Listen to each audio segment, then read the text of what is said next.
I have a unbelievable amount of respect for Nick Saban, but I can't help myself but thinking and wondering, would he be able, he probably got out at the best possible time for college football.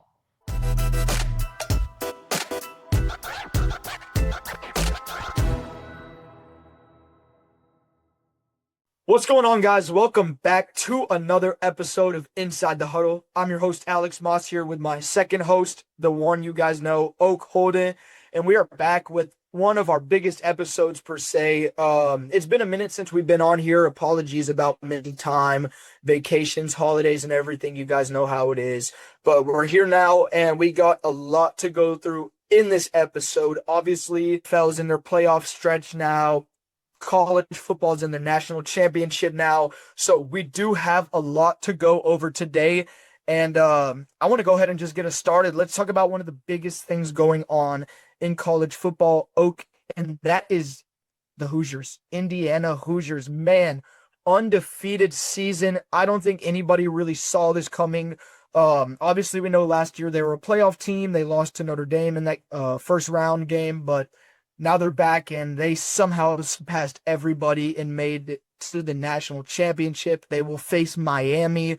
Let's talk about this a little bit, Oak. Obviously, we know, like I said last year, they made it to the playoffs. They lost to Notre Dame in that big loss. It was not fun at all. Kind of walk me through a little bit what we've seen of Indiana in the last year and what led them this year to get that big stretch going to 12-0 and now a national championship appearance. Well, Alex, obviously, it's no secret who their weapon is. It's Fernando Mendoza. He is the guy right now in college football. Nobody can touch him. This man is just on another level. Against Oregon, this man is out there diming like nobody's business. I don't even think he's an overhyped QB. If anything, he's not hyped up enough. Obviously, I'm not saying this guy's gonna be the next Peyton Manning or something. I don't want to get ahead of myself, but this kid could be revolutionary. Obviously, it just comes down to it comes down to a scheme fit. Honestly, not even talking about college anymore. Like the professionals, the NFL. If he gets with the right team and the right coaching who knows what they're doing, it's like the sky's the limit for him. 100%. And he won Heisman, obviously, like we saw this year. There was a few decent names on that Heisman contention. A lot of people kind of had the conversation that this was a boring Heisman contention. It wasn't really a good competitive Heisman contention, but I think Fernando did prove himself this year, obviously, to be that star player that deserved to come out and win the Heisman. He took Indiana undefeated, and I don't want to just give all props to him. Obviously, Kurt Cignetti brought this team high, right? He brought this team. They brought him in 2024. He had that playoff appearance last year. And now they're undefeated. Now they're in the national championship. They're going to face Miami. And I'm going to go ahead and say it already early on in this episode. They're going to win.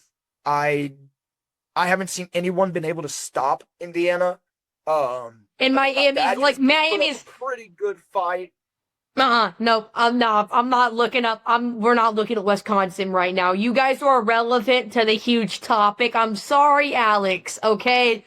You're my friend. I care about you, but dude, don't bring the Badgers into this. We're talking about some real football right here. Okay? We're talking about the top dogs. And honestly, look, with the championship, I don't see any way Miami can beat them. Like I said, Carson Beck's a good QB, but he's a little bit of a head case. And I'm not taking a head case in his team of kids from Miami going up against this Mendoza stacked roster. 100%. I've got, if I had a list of 5 teams that I thought could maybe stand toe-to-toe with Indiana, Miami's either 4th, 5th, or not on there. No doubt. I gotta say, the college football playoff has been a little bit surprising with, Ohio State getting out. Because I really thought those were gonna, I thought they were definitely going to get their regular season rematch, if not in the championship. 100%. And we talked about it at the beginning of the season before it even started. We had them, I even had them thinking going back to back. I thought they were going to be the powerhouse team this year. Jeremiah Smith. I thought they were going to be it, and they didn't. They got upset. It was shocking. Speaking of Big Ten, let's kind of talk about that. Indiana got their first win against Penn State. That was early into the year. in program history. They went on the road to Death Valley, and no, not Death Valley. That's LSU, right? Whatever. They went on the road. They took down Penn State. They ended up the number 1 seed. And then the Big Ten championship, they played Ohio State, right? And it was a low-scoring game, obviously, but Indiana came out on top against the Buckeyes, and that was shocking to me. I thought Ohio State was going to get that. They came up short, and it secured their first Big Ten title since 1945. Their first ever victory against Ohio State in decades. It was a big accomplishment, big season for Indiana all around, with the Heisman, winning the Big Ten, being undefeated, and now that they're in the national championship. If they pull this off, which I do believe they do, on the books, one of the best seasons for a program in history. And I think this is only the beginning for them. Obviously, this puts a big name out for them now with transfers or anything else. And they haven't really targeted many transfers. They're a big high school recruiting team.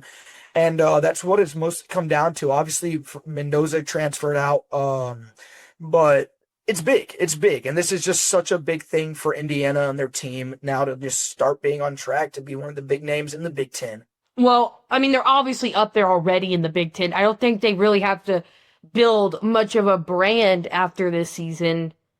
And, I really do want to talk about the culprit rather than the circumstance. So, NIL flipped the league upside down a few years ago when it started out. 2022, everybody was new to it. Nobody really knew what it was going to be. Obviously, it was a kind of a small deal back in 2022, and then it kind of grew into this huge thing where now it affects every single player.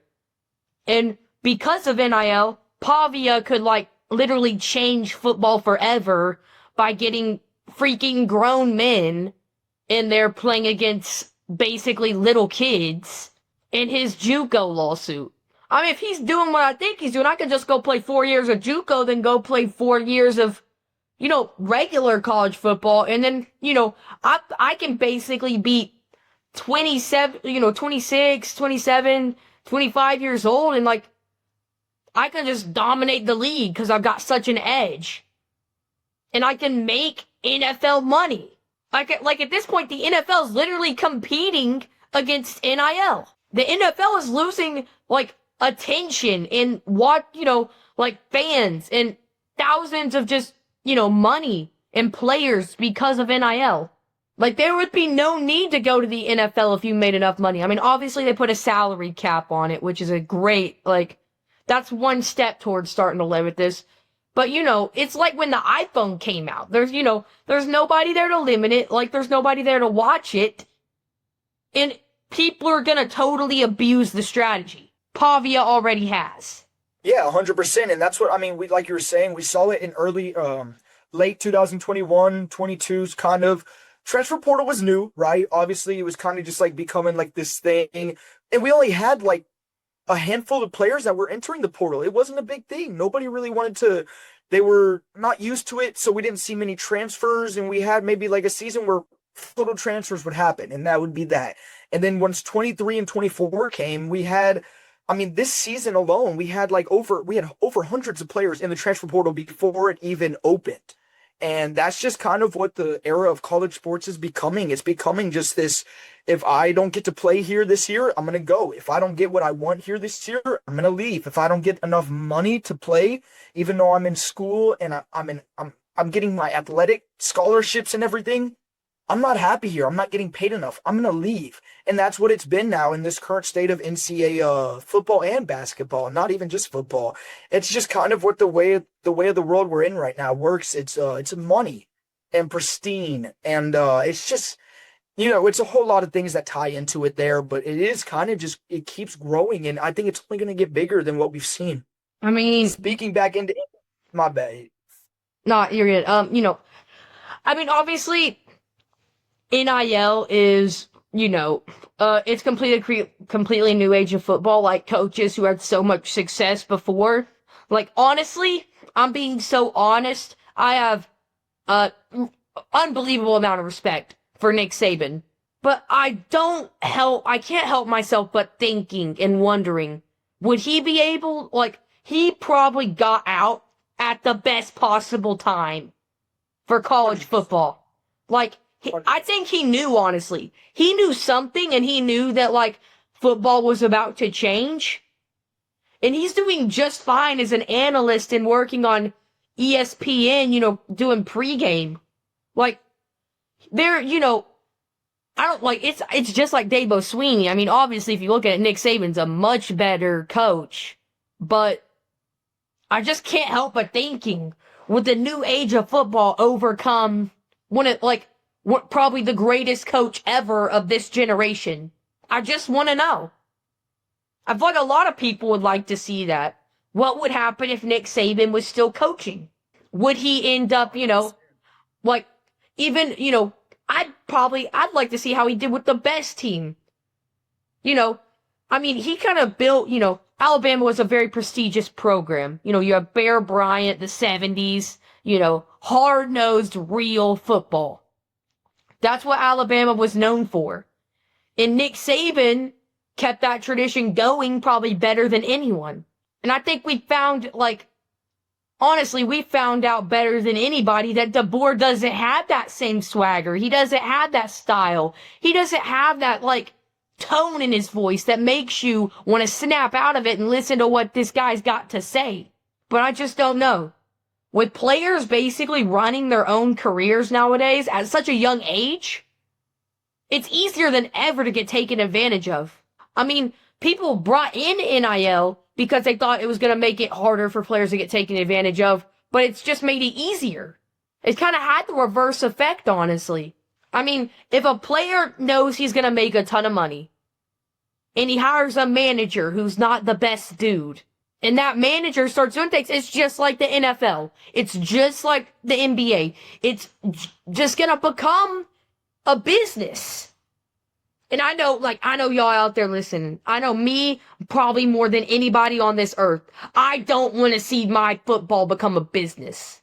I'm not going to get into the whole story, man. Football's a part of me. Football is just, it's life, man. Honestly. I get that it's just a game, but for some people, it's a little more than that. You hold it close to your heart. I know all you former players out there. Y'all know what it's like. Y'all are the real ones. And I just don't want to see that just change because of a number on a piece of paper. 100%. I think everyone out there probably agrees with you as well. Obviously the game is changing. It's how it's been. I mean, even from 5 years ago, in college football, college basketball, and professional sports as well, they've all changed. Even in the last 4 or 5 years, it all just made a big jump, kind of, it seems like, out of nowhere. And it's, like I said, it's only going to grow. It's only going to keep changing. New rules, new adjustments. It's just part of change. Things change. Things go different. If things aren't working, then they got to do something else to balance it out, to fix it. And that's just kind of how the world works. And that's what they do in sports. If they see that something's not really working out or not drawing enough attention, they'll do something about it. And I think that's just kind of how it is becoming. And like you were saying, you don't want it to. It is, unfortunately. It's becoming a business. I think especially with the NFL and NBA itself. And that's why I've kind of fallen down onto college sports now more than professional. It just, when you're watching it, it just kind of feels, and I don't even want to say this because it's so corny to say, but it feels scripted. It feels like you can see the things that they're trying to make happen. And obviously, that conspiracy and all that, and we're not going to get into that, but you can just tell it's not the same game it was 5 to 10 years ago when we had all these powerhouse teams, these big name players. It just feels so much different now. But that could be another talk for a different episode. Let's go a little bit back into the playoff route. Speaking, you were talking about Alabama. I don't want to say I was shocked by this game, but I was a bit surprised. Indiana. Everyone was a little bit surprised because Indiana's not a big game team. I guarantee you they were walking in there like they weren't tentative about anything. They were like, dude, I'm about to go get this done. And everybody, all the fans are like, I don't know if they're going to get this done. Alabama has more big game and big name experience than anybody out there besides, Georgia. Yeah, and that's I the mean, thing too is like Indiana's a Power 5 school, but that doesn't say much when you're like coming up from, a complete rebuild. And now, for the first time ever, you find yourself in an unfamiliar spot where you had the potential. And, obviously, I can't imagine what's got to be like in the locker room, in that, game going up against Alabama, like what you're doing pregame, what your thought process is. But, I mean, they got it done. I think that's a bit of an understatement, to be honest with you. I'm sorry I'm cutting you off here, but, no, good. I 100% agree with you. And you have to look at it. I mean, 38-3, this is a team, Indiana's a team, by the way, that has no more than like 2 to 3 5-stars, I think, at max, if even that. And like you were saying, Alabama, they're the powerhouse of college football. They've been the powerhouse of college football for the last decade. And Indiana just decimated them. They just absolutely blew them out of the water, 38-3. I mean, Kalen DeBoer, you have to be shocked, right? I mean, if you're him or something, you got to just kind of be like, what the hell just happened? Or supposedly the best team in college football. I mean, not in this era, I'd say, or not now, I'd say, but they're known as the best team in college football, and they just, STB, I'll say, pardon the language, STB. They completely just blew that out of water, and it's shocking to me. It's absolutely shocking. And even with Oregon, they went to Mercedes-Benz in Atlanta. I had looked at that game. I seen 17-3, I believe, for like a minute, and I was like, all right, Indiana starting hot. Oregon, maybe they could come back. There was that pick 6 at the beginning of the game that Dante Moore threw.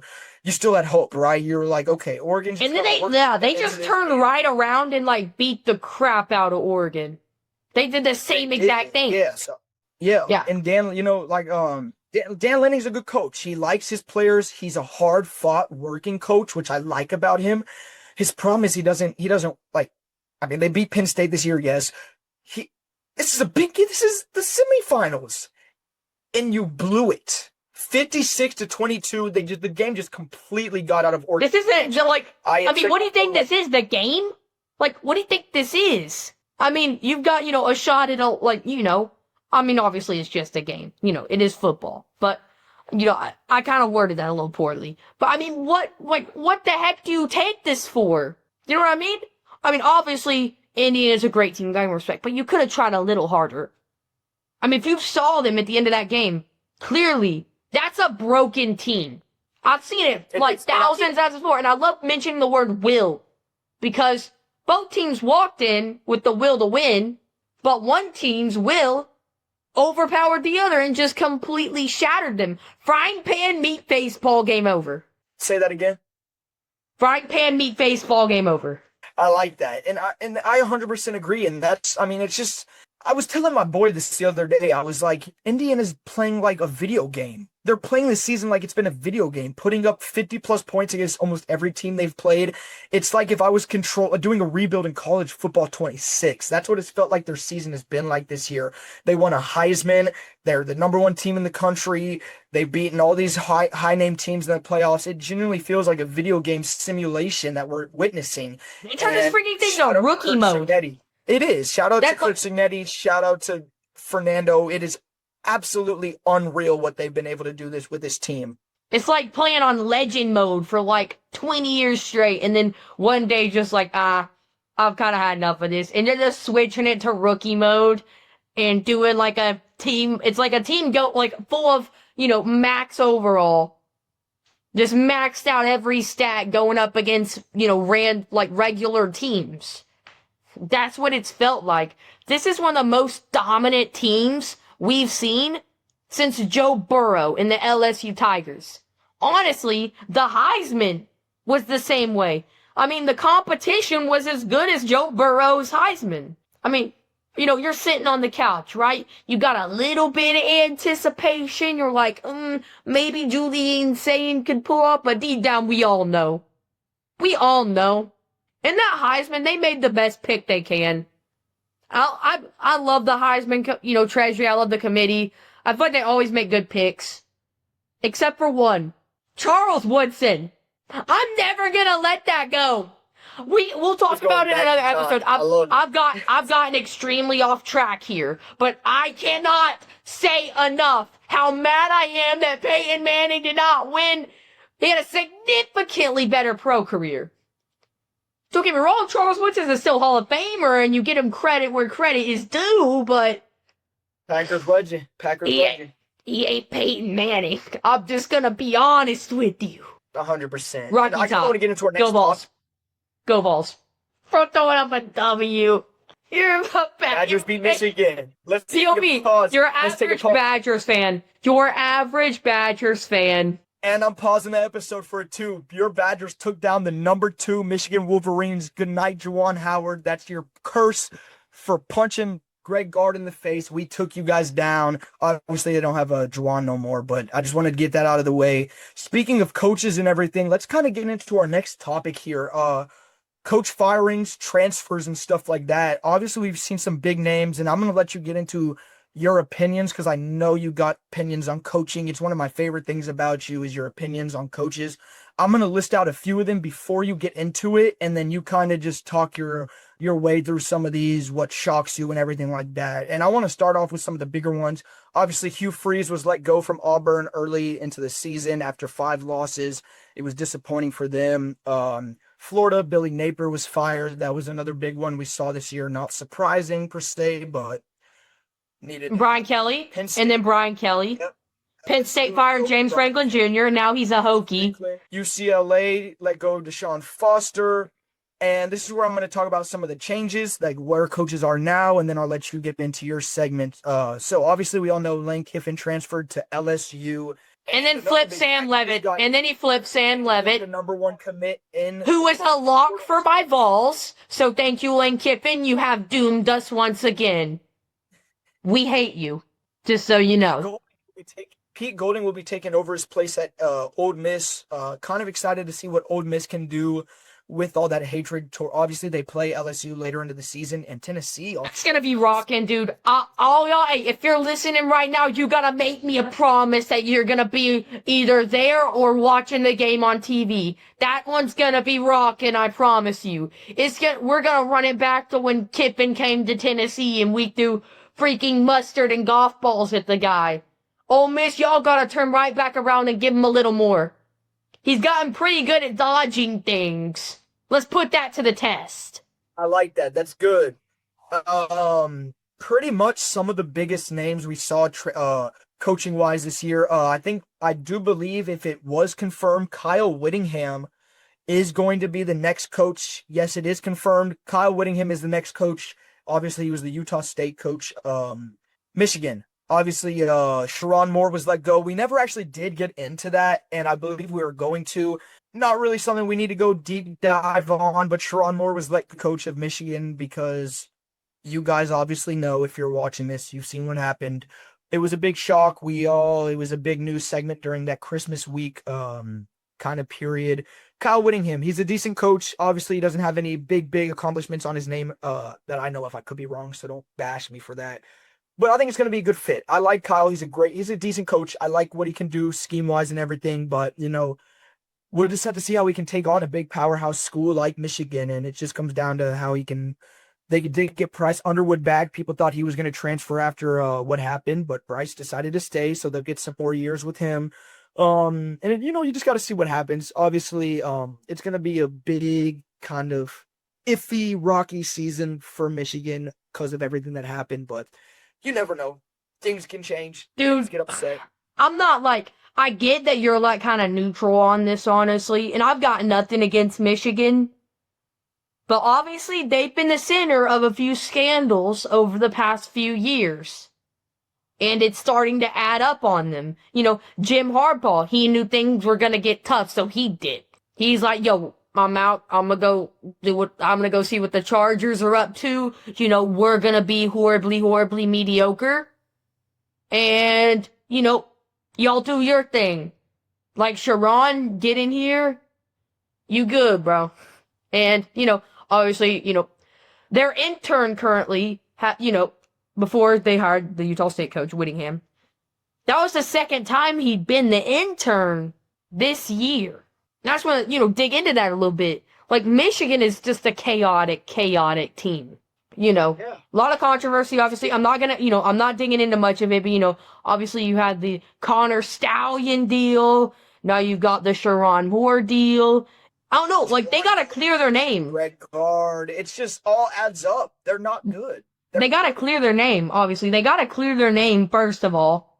Like, give people a reason to like them again. Like I said, I got nothing against the Wolverines. But, obviously, you gotta meet yourself where you're at. You're a failing team. If anything, I've got nothing against Whittingham, but I'm saying, you're kind of settling for less. Same thing Penn State's doing. Now, obviously, there's that possibility these coaches turn it around, and they're great coaches. That's why they're going to these big schools. But compared to if you look at where they were a few years ago, and if you look at where Penn State was a few years ago, and you measured it by a profit chart, this is all you would see. Just a downward incline all the way to the bottom. And then you probably need this weird thing to pull out so it'd go extra. And that's just been football right now. Like, with NIL, the programs, it's declining. Sports as a whole is declining. That doesn't mean we won't stop loving it, though. We're still gonna show it love, and I mean, for sure. You do your thing with the Badgers over here, okay? Go Vols. For all y'all out there. Let's go Rocky Top, and then Badgers boy, who's got his... Yeah. What do you do, what do you do for your Badgers? Like that? I don't even know how that works, dude. That's why we got the W. That's why we have the W. And we got jump around. The W is not... dude, jump around, look. Jump around is cool, but the W is not relevant to your season unless you're playing Michigan. See? And not football either. Obviously a disappointing football season for the Badgers, but they did get some good recruits. I'll probably have another Badgers episode coming out myself. You better not do another Badgers episode, dude. I'm gonna be so honest with you. I fell asleep watching that thing. I got nothing against the Badgers, but come on, man. Well, then let's get into our next topic. I feel you, but I disagree. Agree to disagree. Let's get into the next topic, which is another postseason story, but this time professional. Let's talk about the NFL. Obviously, we've had a few games go on already. If you guys want to hear the seedings, Denver Broncos in the AFC were number 1. Patriots got number 2. Those two have the bye. Jaguars, they lost in the wild card game just by 3 points to the Bills. I want to give a shout out to the Jacksonville Jaguars. I think they had a great season. I think they really they brought in Liam Cohen, and people they bashed him at the beginning of the season for that Duval meme. Jacksonville, the community. Duval. And then Cam Little coming out with the field goal that would have been good from 70. Kicking that boy 70. I feel you, bro. I mean, that ball was scooting down the field, man. That thing was moving. I mean, he nailed it, too. Dude, Cam Little's a great player. Trevor Lawrence is a great player. ETN's a great player. Travis Hunter, not really showing us too much right now. Not ridiculous numbers. He's putting up okay numbers. But he's only a rookie, so he has time. Yeah. And he's got time to groom himself, get in, it's a huge pace change. 100%.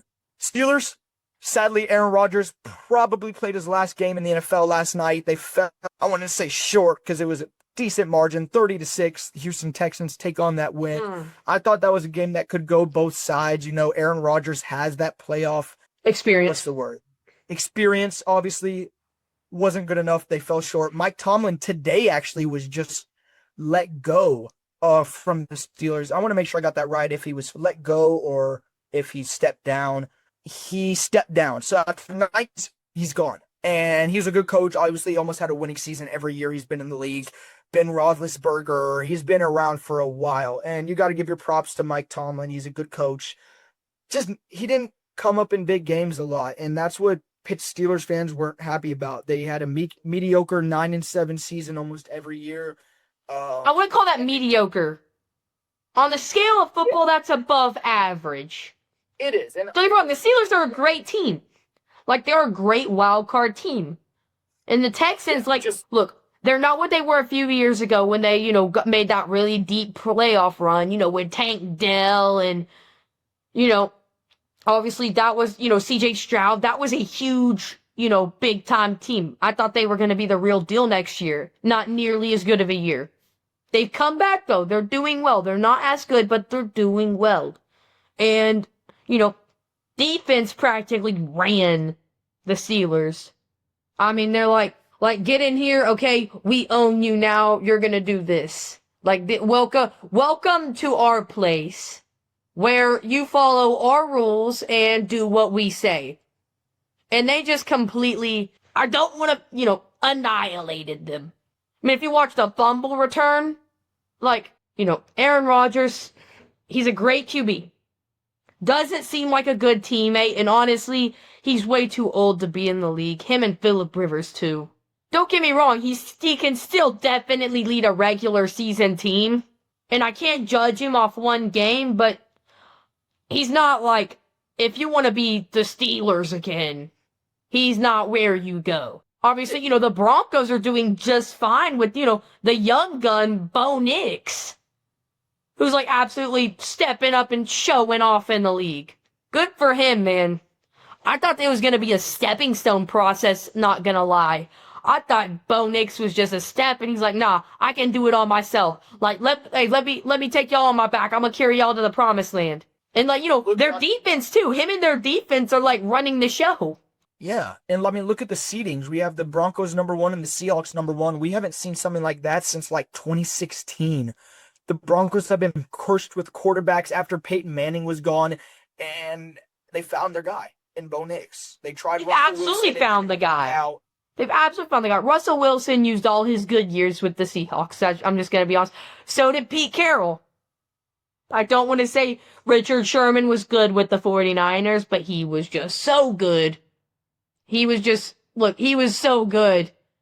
Making Madden covers with the... Dude, the Legion of Boom was probably my favorite football era. I'm not even gonna lie. As a Steelers fan, man, go Steelers. We got y'all's back. I know, I don't know how you feel about that, but, I love the Steelers, and it's so good to see them start doing well again. Because clearly, they got, a little bit cursed after their glory days. And, they've been cursed ever since the Malcolm Butler pick six. Sorry, not a pick six, sorry. The Malcolm Butler interception to win the Super Bowl. And they've just been, ever since. I don't really know how to explain it. And, they're starting to find their feet again. They're starting to figure out who they are as a team. I'm not necessarily going to say they got their guy at quarterback. Sam Darnold's a good QB. I'm not saying he's not. He's great, he's experienced, but, he's good enough right now. He just throws a lot of interceptions. I don't even know how else to explain it, besides he just throws a lot of incompletions and he throws a lot of interceptions. And it is. My coach always told me there's three things that can happen when you throw a football, and 2 of them are bad. So, Sam Darnold, I mean, he's kind of epitomizing those 2. I'm not saying he's a bad QB. I'm saying he's just not franchise caliber. He's good enough. A lot of people would agree with you. He's good enough. He's good enough for where they are now. Don't, going down the road, I'm not saying get a super young QB. But maybe even, if you don't want this to be a long process, I totally feel you. And go make a trade. Go get you your guy. He's out there. You don't have to wait 10 years until that gen comes out. You know what I mean? There's no time like the present. Yeah, and that's where we are in the state of sports now. It's present. Things matter now. Not the past, not 5 years down the road. It's now. That's same thing with college football. They're demanding instant gratification and immediate success. Firing Brian Kelly and James Franklin. They're like, hey, look, you're not cutting it. And that's a hard pill to swallow. Because you don't see, it's crazy. Because, the first year me and you start this podcast, things start getting crazy. And Like, it's only gonna go up from here, dude. With NIL and everything that we got going on, it can only go up from here. So, I'm excited for it. I think we're gonna be excited. We roll back next year. We're probably gonna make some more awful beginning of the season predictions because the AP poll has messed us up once again. If Indiana, they were either last 5 or unranked at the beginning of the season. Either the AP poll hates Indiana or they're stupid. I think they were 20, something in their 20s. Yeah, for sure. Yeah. So either barely ranked or just not making the cut. They were barely somewhere. And then, they come in, have a breakout year. Mendoza does Mendoza's thing. And then obviously, coaching was great. And, that's just the reason to win. Now, speaking of good coaching and bad coaching, and you know what's coming. don't say As a Packers fan, about to go. you have lost to the Chicago Bears. Now, obviously, I said earlier on in the year that Jordan Love was a bad QB. I'm not going to blame this whole thing on him. I'm not saying he didn't have a part, but I'd say it's mainly coaching and defense and the O-line. O-line completely let him down that game. I mean, the Bears practically idolized the theory that Jordan Love can't hurt you if he's on his back. They completely, I don't know what kind of a speech that Chicago gave their team, but it worked to just be superficial. It was bottom line, it worked.